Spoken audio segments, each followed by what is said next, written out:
Do you know that your spouse or the person you will marry someday is sitting next to you every single day with hardwired, built-in needs? No one's ever like, I want to marry somebody who just thinks I'm a train wreck. You don't want that. You want to be with somebody who thinks you're awesome. And this has been in us since we were children. We're born with this thing that wants everyone to think that we're awesome. I have a 4-year-old son, and every day he comes to the door, he comes running to the door to me, and he goes, Dad, let me show you my tricks on the bar. And he's not making mixed drinks. We have a gymnastics bar in our house. This is in the garage at our house. This was a bear to get on the plane. And he'll say, Dad, let me show you my tricks on the bar. And I'll walk over there to the garage, and if I'm on my phone, he's like, Dad, look, Dad, are you getting this? I'm about to blow your mind, bro. He gets on this bar. He's 4 years old. I think he's going to kill himself one day on it. And he gets on it, and he starts swinging. He starts swinging like this, swinging like this, starts swinging like this, right? And then he gets up on the bar like this, right? Oh, and then he flips over like this. Oh. That's not even my best move. And he goes, Dad, did you get that? Did you see that, Dad? And what do I say to him? It's not that big a deal. No, I see what he does, and I say, bro, that's amazing. You're incredible.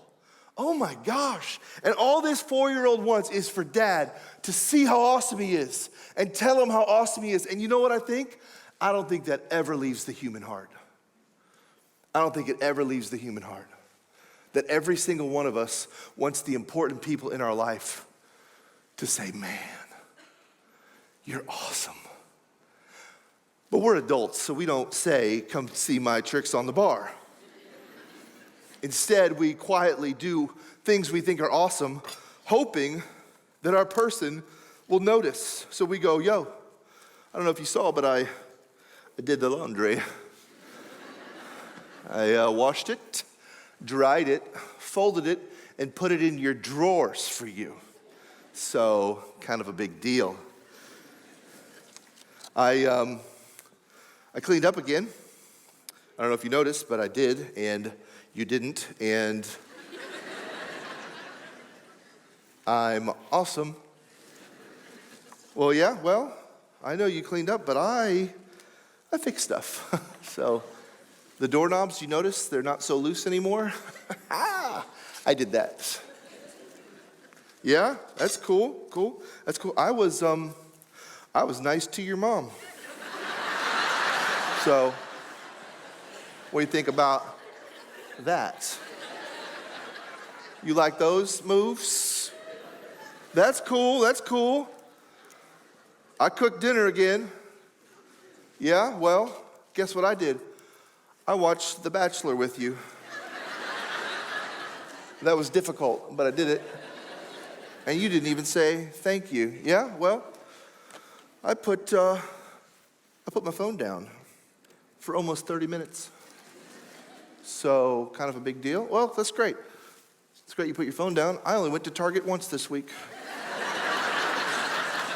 So, I'm getting good. Yeah, okay, well, guess what? I did the dishes again, and I fixed the way you put them in the dishwasher. Because you do it wrong. That's great. I broke down all the cardboard boxes that you left sitting outside. So, how you like me now?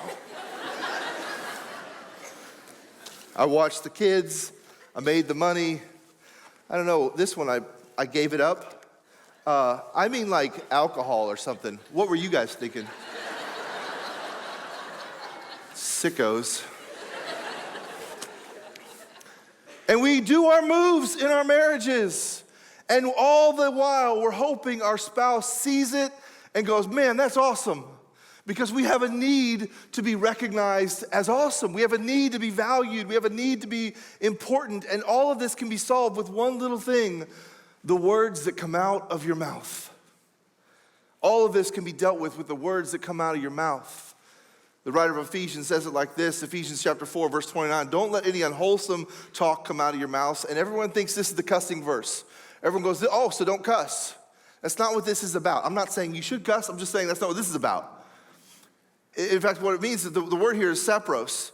Unwholesome in this sentence is sapros, the Greek word. And sapros means corrupt, rotten, or worthless. Don't let corrupt, rotten, or worthless words come out of your mouth. You want words coming out of your mouth that are doing something helpful, right? And so what does that look like? Well, it looks like this. But only what is helpful for building others up according to their needs, that they may benefit those who listen. Do you know that your spouse or the person you will marry someday is sitting next to you every single day with hardwired, built-in needs? They have a need that you can satisfy with your words. Your spouse has a need to be noticed, a need to be valued, a need to be important. Every day they have hardwired needs. My wife does as well. And I had to learn this, that she is awesome, that Molly is awesome. And so when I look at her, when I stare her in the eyes, and I try to connect with her, I have decided that in my marriage, I'm gonna make sure I see the awesome and I say the awesome. I'm gonna see the awesome and I'm gonna say the awesome. Because if I don't, I promise you somebody else will. When this doesn't happen at home, it happens somewhere. This is why people become workaholics oftentimes. Because over here, no one said I was awesome. But over at work, everybody thinks I'm awesome. So I'm gonna go hang out at work because they think I'm awesome. This is how affairs often start. Because over here, you never said I was awesome. But over here, somebody keeps telling me I'm awesome. So I gotta choose, do I wanna be where no one thinks I'm awesome or where everybody thinks I'm awesome? And oftentimes people choose to leave their marriage for someone who just said they were awesome. That's all it took, was someone to meet the need that they had. So when it comes to my wife, I'm gonna get in on that game because I'm not trying to lose my wife. Not on my watch. No, you're gonna go tell my wife she's awesome more than I tell her she's awesome. If anybody's gonna tell her she's awesome, I'm gonna tell her she's awesome. Don't you go around trying to tell her she's awesome without me telling her she's awesome. I'm gonna win the awesome game in my house. I'm gonna tell my wife she's awesome. So I gotta see the awesome and I gotta say the awesome. Now, lest you think I'm some incredible husband, I told you I was terrible at this for a long time.